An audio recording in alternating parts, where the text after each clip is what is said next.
Camera 2 rolling, and we're ready. Thank you so much for allowing us to come back again. And we really just use this second interview just to kind of go deeper into some of the questions that we asked previously. Okay. One of the things that you talked about was your work as a writer during that particular time, working with a different Black radical organization. I want to know if you can talk a little bit more about that. Well, I was really a very young writer at that point. So I worked, first of all, with Eldridge and Kathleen on the Black Panther newspaper. So when my roommates and I joined the party as the first group of young people from San Francisco State to join the party, then we each went and worked with a different, worked in a different capacity. So my good friends, Evelyn, had financial experience. She went and worked in accounting and was the party treasurer for a while. Janice Garrett Forte worked with Bobby Seale and was his scheduler. Betty Carter, the late great Betty Carter, my dear friend, worked running the office, and Joanne Mitchell Stringer was the officer of the day. Often she could corral the troops. And so I had lots of journalism experience, and I went and worked with Eldridge and Kathleen on the newspaper. So rather than say it was an exalted function, it was not. I was doing whatever needed to be done. Gopher, cleaning dishes. I wasn't, in other words, I wasn't in some exalted position. However, I was there all the time, and I would be seeing like news crews just like this come in and interview Eldridge. So it was quite an education for me, but my role changed sharply when the party's quote militant unquote activities stepped up. So Huey was involved in the shootout in October 1967. So we had all gotten involved during that summer. So when Huey got involved in the shootout, Eldridge immediately began the Free Huey campaign. Not immediately, but very, very soon after. Well, then there were many more opportunities for me to work on the paper and do editing functions because everything stepped up. The donations started flowing in, and we had to get the newspaper out in a much more consistent fashion. So I just did all those editing kinds of functions. I was not a reporter on the paper. That wasn't my function there. But I did a lot of overseeing of reports coming in. It was very incredible to see the worldwide response, national response and worldwide response to the Black Panthers, to the Black Panther Party. So I would see things from, I don't know if you've covered it in your class, Bertrand Russell, you know, yeah, you know, he was supporting lots of the French leftists supported the party. They got support from all over. And so a primary function would be to put their telegrams or their position papers into the paper. Okay, so that was part of it. In my book Virgin Soul, I put the telegram from Betty Shabazz in there also. So that was October 67. In April 4th, 5th, 6th, then Martin Luther King was assassinated, and then little Bobby Hutton was assassinated. Right. This has all happened in a 3-day period. Okay, so the first of all, I always maintain that coalesced everyone, leftists, blacks, bourgeois blacks, moderate blacks, you know, from NAACP the Nation of Islam to the Black Panther Party, Urban League, CORE, and all of the white radical organizations, okay, all could understand the nature of the stark nature of oppression in the United States, and that it was focused on blacks who were speaking out. So for me, the change came because the party leadership was decimated. In other words, Huey's in jail, you know, in the Soul Breaker. That's what they call the top floor of the Alameda County Courthouse, very top of it. Eldridge is in Santa Rita. Many top leaders are either in jail for activities during that shootout that occurred where little Bobby was killed. So there was a meeting in Mosswood Park near Kaiser Hospital, Kaiser Permanente, and at the meeting we were on a grassy knoll, if you will, to avoid being taped by the FBI or the CIA. And Huey had put out a recording, a tape recording. And in the tape, he reorganized the party because so many people were, you know, missing. Yeah. One person dead, or the first murder, so forth. And then at one point on the tape, he said, and I'm appointing Judy Hart, that was my name, editor-in-chief of the paper. I know her from Oakland City College, and she's a Together sister, you know. So my then boyfriend, who became my husband, and who is Clarence Buzz Thomas, who's the international labor leader now. But at that point, our eyes just basically popped out of our head, you know. But there I was, 21, down for it. So my whole life changed then, but my function at the paper didn't change as much. Okay, I wasn't on the central committee. The central committee and basically the triumvirate, which I call Huelbo, Huey, Eldridge, Bobby, they were in charge. No matter where they were sending position papers, orders for how the paper should be laid out to me, Emery, and Matalaba at that time, who's now Tarika Lewis. And she was the first woman to step up and say, I want to be in the Black Panther Party and to enroll in it. So I was still editing, you know, not really having experience as an editor, having been a reporter for all the papers that I had worked on, whether they were community papers or school papers. But I quickly learned, you know, editing is taking all of this material and we're going to get it into shape. I was just one of a series of editors of the paper. I just wanted to ask, just time-wise, in terms of context, so this was all in, you said 3 days in April. And 68. And Martin Luther King and Mr. Hutton was killed as well. And then, so was that, because I'm just thinking about before the strikes. So that was way before the strikes. It was a couple months before the strikes. The summer of '68 was crazy, and this is more news about it. I'm just trying to get a context of exactly. Was this all when Huey reorganized? Was this all before June of '68, before Bobby Kennedy?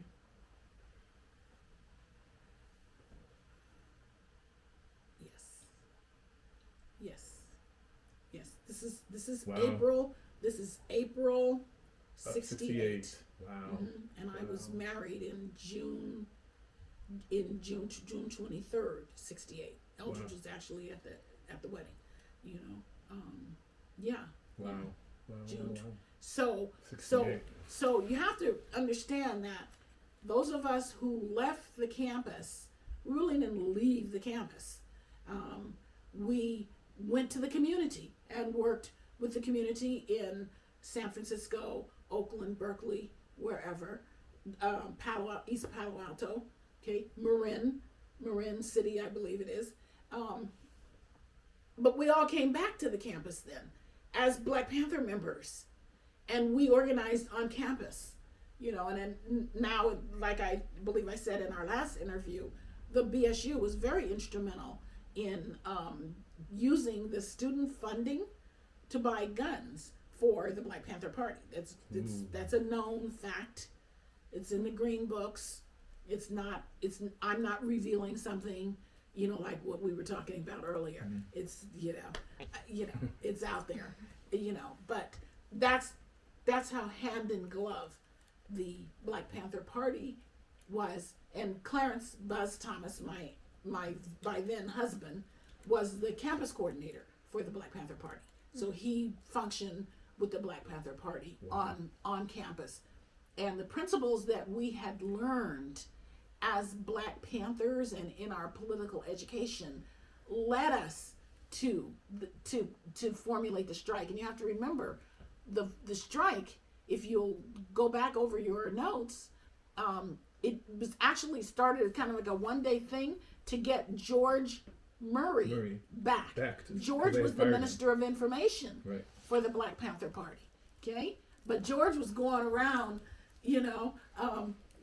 talking what they call incendiary language, George, just the nicest person in the world. Have you interviewed him? No, not yet. Oh, nicest person in the world. He's around, I assume. Yeah, he's a big pastor in the, I think, COGIC, Church of God in Christ, I think. Yeah. Here in Oakland? Yeah. No, you guys need to do your work now. Come on now. Taking notes.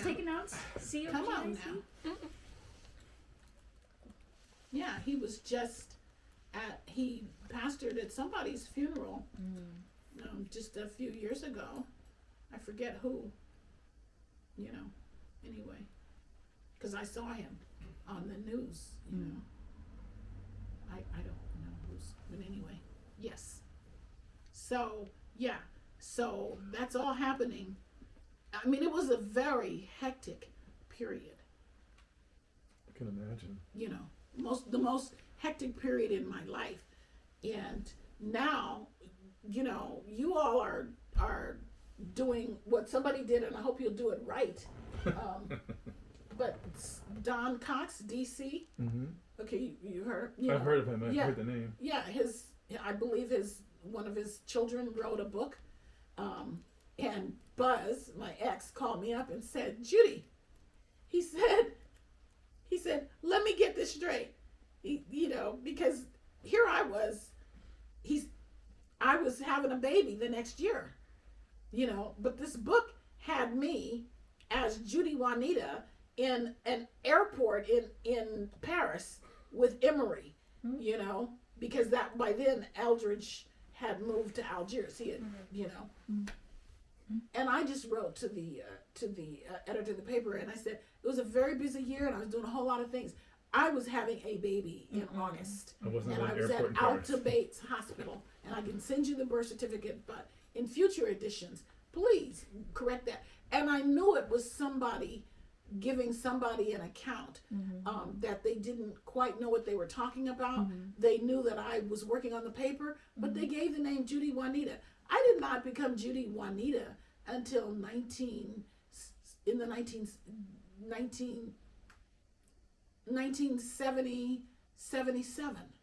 Okay? So to say Judy Juanita was in the airport with Emery, in Paris is just a complete, I don't know where they're getting it from, but that's what happens, when we write history and herstory, it just different accounts say different things, and people have to go back and reiterate, no, this didn't happen, but this did happen. So you spoke about being the editor of chief of the paper. Yes.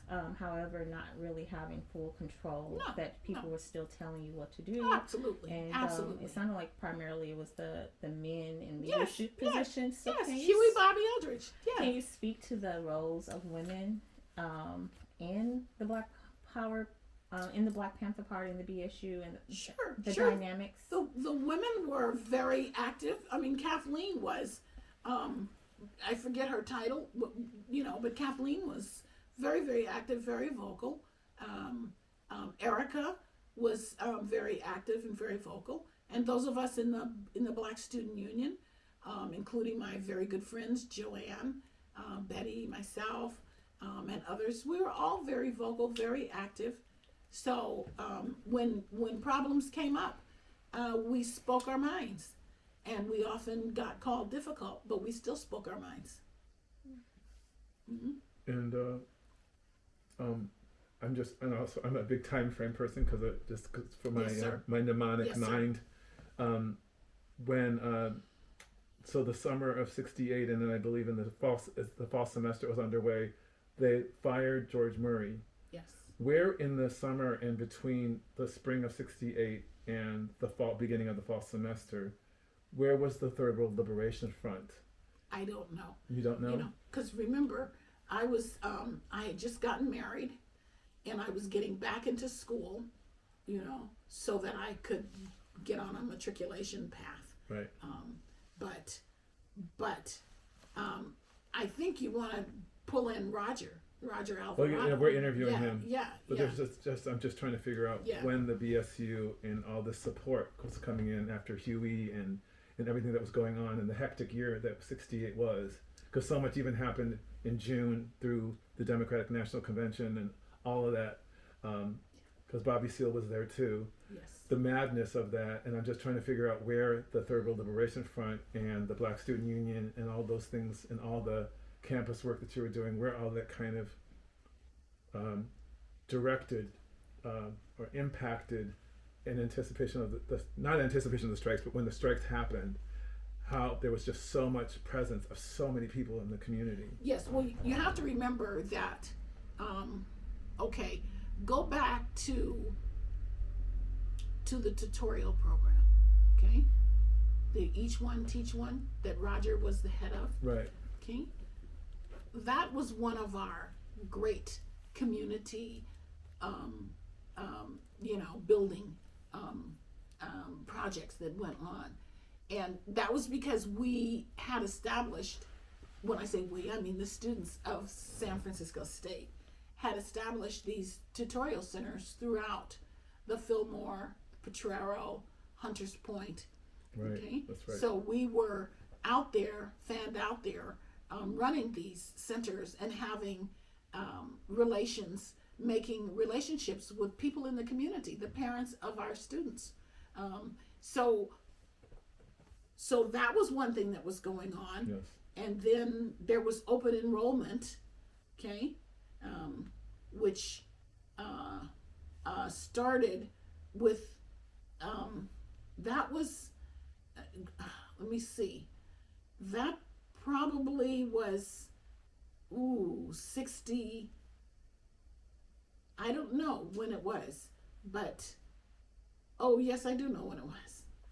It was 67, okay, when we brought the first group of 40 students on, I believe, okay?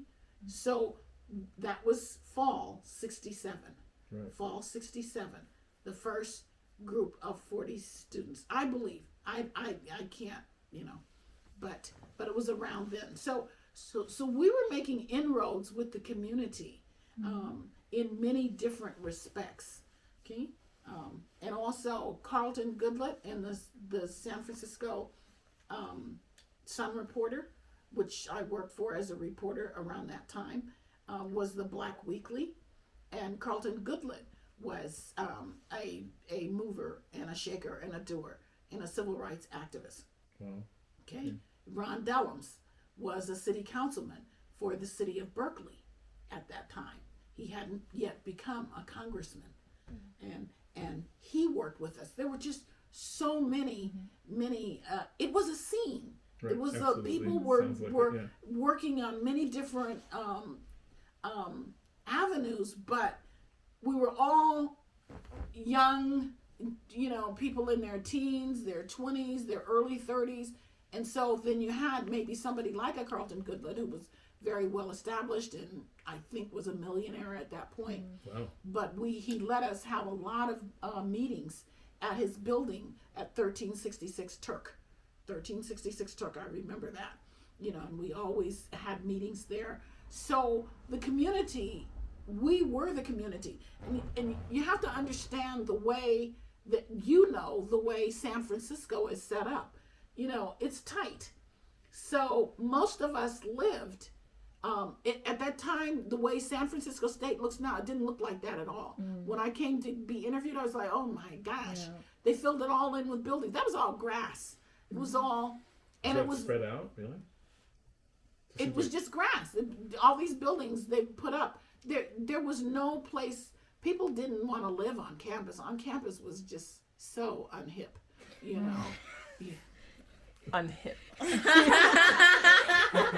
Because there weren't that many. There wasn't that much accommodation anyway. There were some Quonset huts way over near Lake Merced, and those were mostly for married students. Yeah.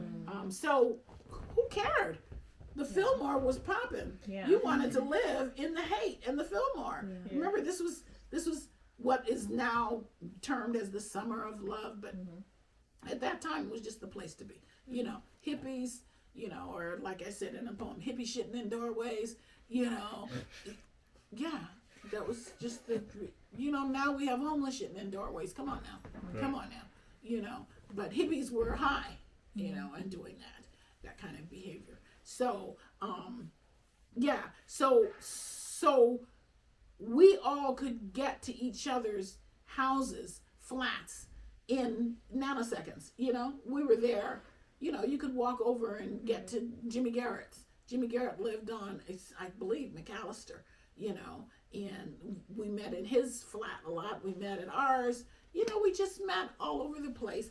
And at that time, in 67, okay, there was the Black House.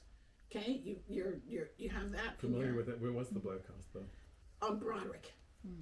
On Broderick. I believe, I can't remember, it may be 1222 Broderick. It's in my book, but it was on Broderick, and it was right around the corner from where we lived, when we lived on Scott Street. And it wasn't, the iconic painted ladies and the Alamo. It was just Alamo Square, and we lived there. And so we had lots of stuff there, but we went around to the Black House, and the Black House lasted for about a year, probably maybe a little bit more than that, a year and a half, before there were factions, and it got factionalized between the cultural nationalists and the activists, the militants, yeah. But before then, Marvin X and Eldridge had formed an alliance, and they lived in the house, and there were many activities going on in that house, including political education classes, cultural events, jazz, lots of things going on. It was the kind of place where after we came from the campus, either having caught the streetcar back to our neighborhood, or somebody driving, then we would just say, let's go over to the Black House at night, and there would be things happening there, So what I'm saying is that what happened at San Francisco State during the strike was organic. Yeah. It was a natural outgrowth for people to support us. We had supported the community. We had brought the community on campus many times for events, for cultural events, for readings, performances, for protests, for performances. When we were with the Black Arts, as I recall, it was the Black Arts and Culture Troupe, and I was a part of it with Leroy Jones, who of course became Amiri Baraka. But as a troupe, we went all over the city, East Palo Alto, Marin, and parts of the East Bay, and put on shows, and went to community centers, so forth. So it was a natural development, that when we got ready to strike, and when the strike extended, then the community came in like this. And even though, I like to tout that my roommates and I were the first students to join the party, many people joined the party. And many black students also had ties to the community. So for instance, you'd have Speedy Woods and Dexter Woods. You heard those names? Dexter Woods, I've heard. Yes, yeah. Well, Dexter was captain in the party, and and Speedy was a student at State. It was just a natural thing, and that's the other thing I like to emphasize about the Black Panther Party, is that it was a family, in the sense of when you joined, you told your cousin about it, and your cousin maybe joined in Oakland or in another city, So, and your parents, while they wanted you to just get your education, just be a student, don't get in trouble, okay? On the other hand, understood about the naked use of police power. And many of our parents, including mine, came from the South, where they understood segregation and injustice in a different way than we understood it here. So our parents supported us, So it was this blend of community and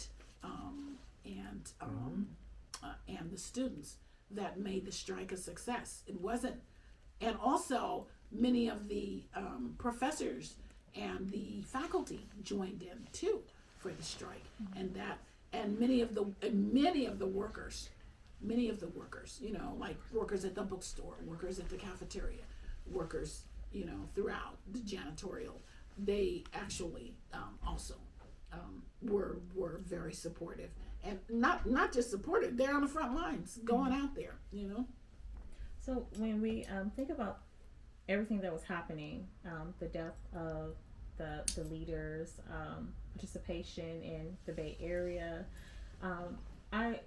my question is concerning after the strike. How do you feel that you were able to recover after that experience? And how were your, cohort of people working with you able to recover? Were there any traumas, mental illnesses, or things of that nature? Because we've spoken to some people who have had traumatic experiences in which they had to take care of themselves after the strike. So I'm wondering if you can talk a little bit about the aftercare of that particular event.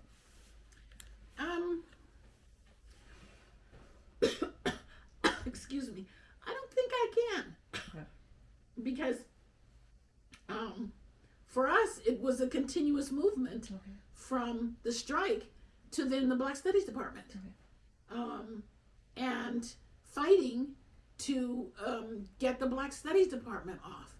So we weren't sitting around nursing our wounds, but I do recall that there were people, whose matriculation had been interrupted.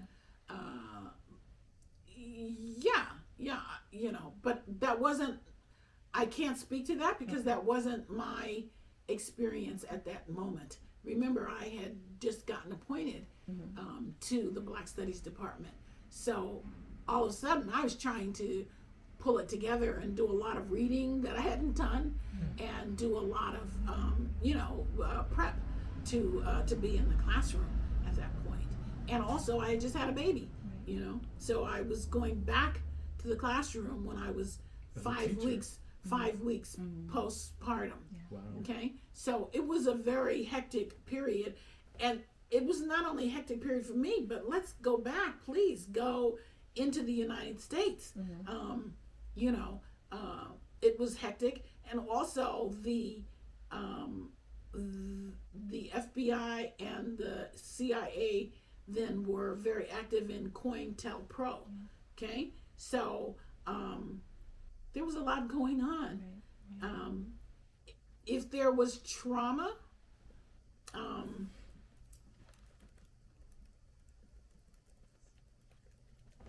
maybe some people got high to deal with it. You know, there was a lot of drug usage going on, and I was kind of a purist, in terms of health. I just wanted this healthy baby, and that's when I got into health foods a great deal, when I was pregnant, about 4 months pregnant. I just said, I straightened up, and tried to fly right. So I don't know. I can't speak for that. I think somebody else would have to speak for that. We were all busy. We were very, very busy. Can I ask you about, about the execution of Fred Hampton? I'd be so far removed from it, At that time? Yeah. So I have one quick one.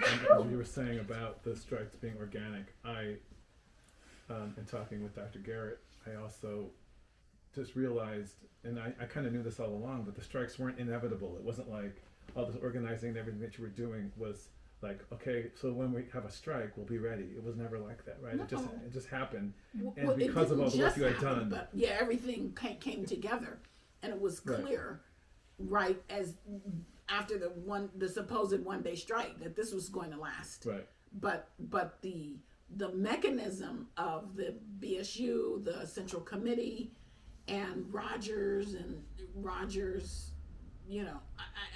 I can't remember who all was with the Third World Liberation Front, but it was all. It was kind of coalescing and getting into place right about that time. Right. Yeah. Because people like to say,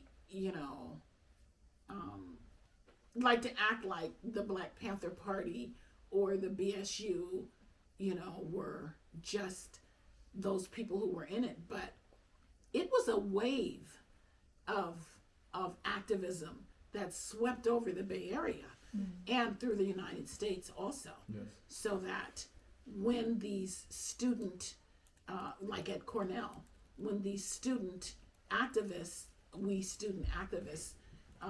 set it off, so to speak, it was like dominoes, It just happened, and that's why, you all are the fruit of it, several generations later,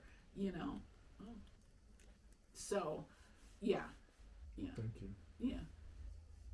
Can you speak to the training that you received as a member of these organizations, the BSU and Black Panther Party, and how that impacted you later on in your careers? Yes. Fortunately or unfortunately, I saw when I was going through my education as a young woman and in these political education classes and reading and going to rallies and listening very well, I understood what we could call the real nature of American society. Okay. I understood then at that time, in a way I never had even thought of before, the military-industrial complex. I understood that. I understood the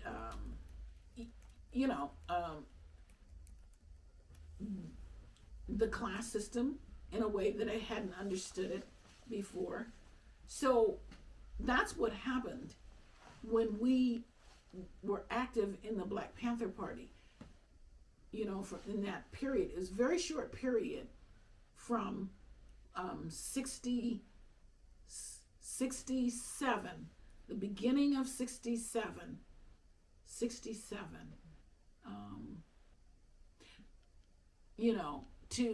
to basically a year, 67, that we got radicalized. But in the years before that, though, Black people were coming to a different understanding of our place in this society. And it was through the civil rights movement, which, as I said, I see it, and some others, as one spectrum. Okay? So all of that changed my thinking. Okay? So the Black students, the Negro students who had come to San Francisco State before I came there, and probably numbered maybe 700 or 800 out of maybe 18,000 students, they were training to become middle class people, social workers, teachers, accountants, administrators, okay? With what I call a downward glancing, okay? Looking down at the people who weren't able to get their education, okay? And they would come in as social workers, to help the lesser, okay? That all changed. That was cut. We understood the equality of people, and that was the civil rights movement and the Black Power movement. We understood that everyone's equal, and that pose of the Black middle class was useless, and it was a fraud, and it wasn't helping the Black middle class, and definitely wasn't helping those who were suffering. So when we did the tutorial program, then we changed ourselves. We were students who were going in kind of as students and a flip kind of attitude. But once you're there and you're bringing these children home to scenes of chaos, and to circumstances where perhaps they weren't being fed, or they weren't being taken care of, or they didn't have sufficient clothing, that changed us. Okay, so not only the experience, the actual practical experience of helping with the tutorial program, and many of the other programs of service that the Panthers and other organizations had, combined with reading Frantz Fanon, reading Carter G. Woodson's Black History, all the reading and the practical experience then combined. So it changed us. My roommate, Joanne Mitchell Stringer, she told me, that she was so happy that, she went through the experience, because she then worked, she ran she was a top administrator running child care centers throughout Hunters Point, that area. The students who came in before us, they weren't on that track, They were becoming members of the Black bourgeoisie. They were joining sororities and fraternities, which at that time didn't have the service components as strongly emphasized as they do now. I say it's because of the Black movement that they understood, and changed that overcast. But the overarching theme for the fraternities and sororities was a colorism and partyism. That was it, baby. And that I could see before I even, quote, became a militant. That wasn't my scene. No. I grew up with that in East Oakland. No. High yellow stuff, not for me. So I didn't even take 1 minute. They said, are you going to become a Delta? Because Delta was for brown skinned girls, and AKA was for lights. And so I said, no, I'm not going to be any of it. And my mother and father went to Langston University in Oklahoma. My mother had told me all about the breakdown when she was young, and how cruel the sororities and fraternities were. And I don't know if it's apocryphal, is that the word? But apparently one of the fraternities tied a boy to a railroad track, and the railroad train ran over him because he couldn't loosen himself. I don't know if it's the truth or not, or maybe my mom was a great storyteller, but I didn't want anything to do with them, and I didn't think their goals, to buy $200 suits from Saks Fifth Avenue. I didn't think their goals were that great anyway. That was not how I was going to spend my time. So, and I loved the natural, and I would look at the one or two young women that I would see in the Bay Area who wear their hair like that, and I just thought, I think they're beautiful, So, what was the question again? During this time period, there was also a lot of things going on for African liberation, in the sense that a lot of countries in Africa were getting black presidents for the first time. But also, when we think of the black identity within the U.S., it's not just African Americans. We have people from the Caribbean, people from the continent. I wanted to know if you can talk about the how was the relationship with the different black identities on campus and within these particular organizations, because there were discussion of some who I didn't see it. Okay, so I didn't see it so much when I was an undergrad. Okay. Now, when we had the Black Studies department, then some of the professors who came immediately were from other countries. Okay, so Moibi Amoda, I knew very well. Dr. Amoda, he had gotten his political science doctorate from Berkeley, and I knew him well, but I didn't know them that well.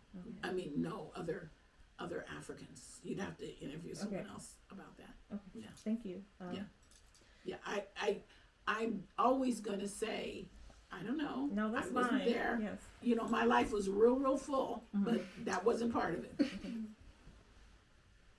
I guess, did you have any more questions before? I just have one more question about Dr. Hare. Yes. So as you were preparing to join the faculty, you had graduated, no? And then 5 days after I graduated, I was asked to join the faculty. Wow. Which is another 5 days after I had the baby. Wow. Wow. Boom, boom, boom, boom, boom. And so Dr. Hare was your leader. Yes. And could you just talk a little bit about what that experience was like? And can you give me some more direct questions? Yeah, sure. So first of all, Dr. Hare is a character. He's wonderful, and of course we had all read his book, The Black Anglo-Saxons. What's the name of Dr. Hare's book? I think it's The Black Anglo. Anyway, we had all read his book. Oops, yeah, come on, scholars. We'd read his book, and we loved his experience at Howard, which was about encountering this black bourgeoisie, and being booted out of there. So I guess he came on the heels of the Convocation of Black Studies, which I believe Leroy Jones read, but many people were working on it on the presentation or the opening of the Convocation of the Black Studies program.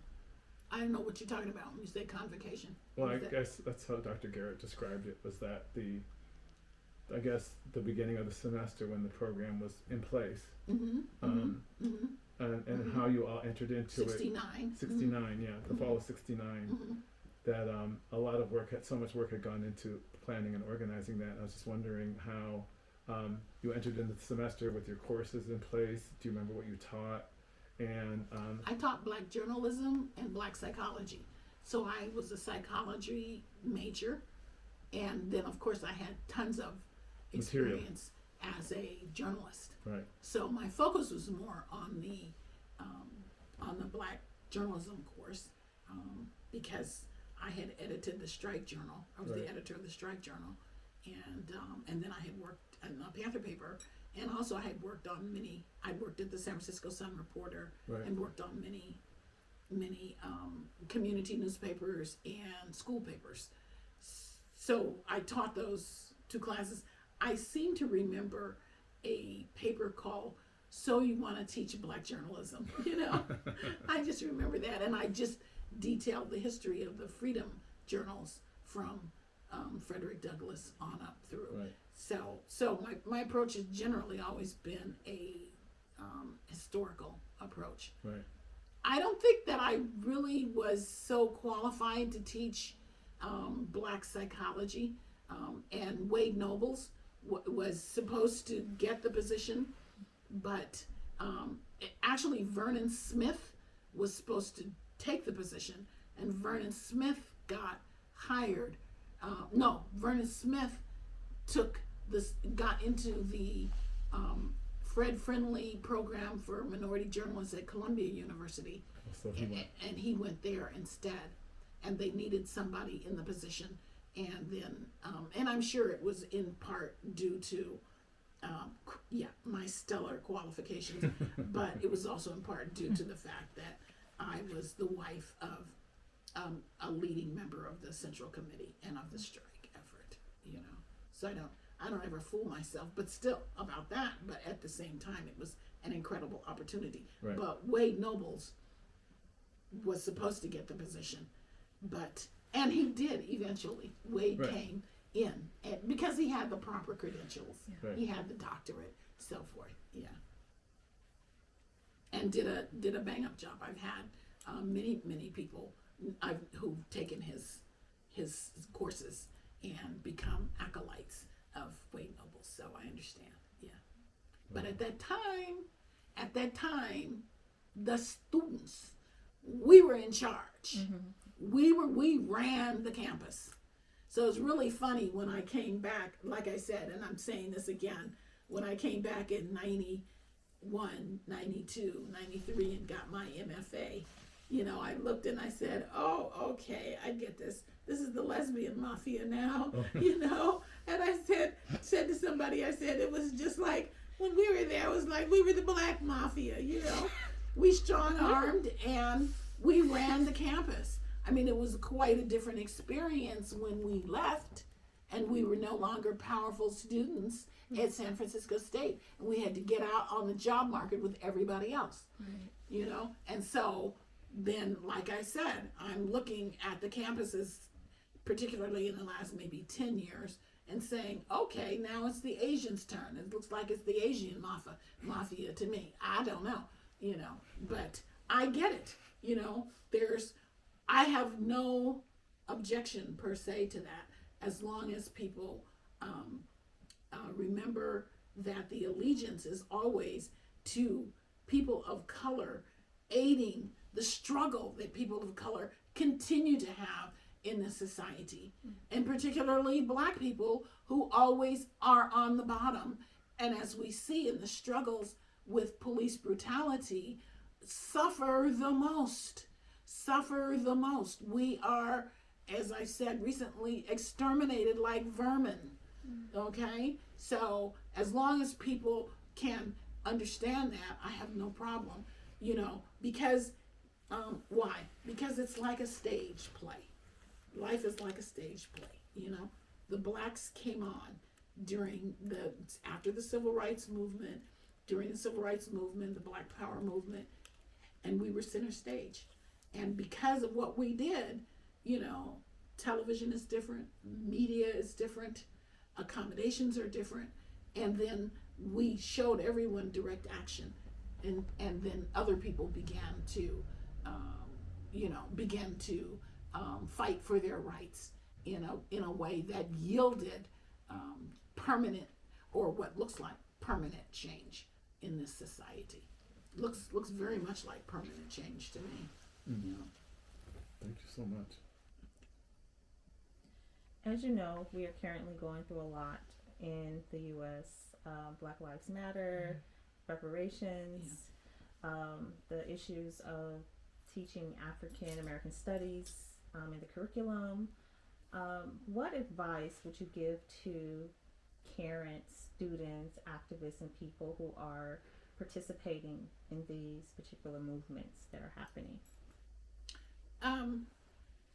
I like the fact that that people are taking up not literal arms anymore, but they're arming themselves with knowledge and they're participating directly. They're getting involved in their communities at whatever level. So I like the phrase, think globally but act locally. And I think as long as people keep doing that, and they have to, because our society has broken. Okay, Flint, Michigan is our great example. You can't, when the water starts coming out of your sink brown, coming out of your kitchen and bathroom sinks brown, you have to take action. You can't just sit there and say, it's over there, it's over there. I'm going to go to work and it's going to be business as usual. No.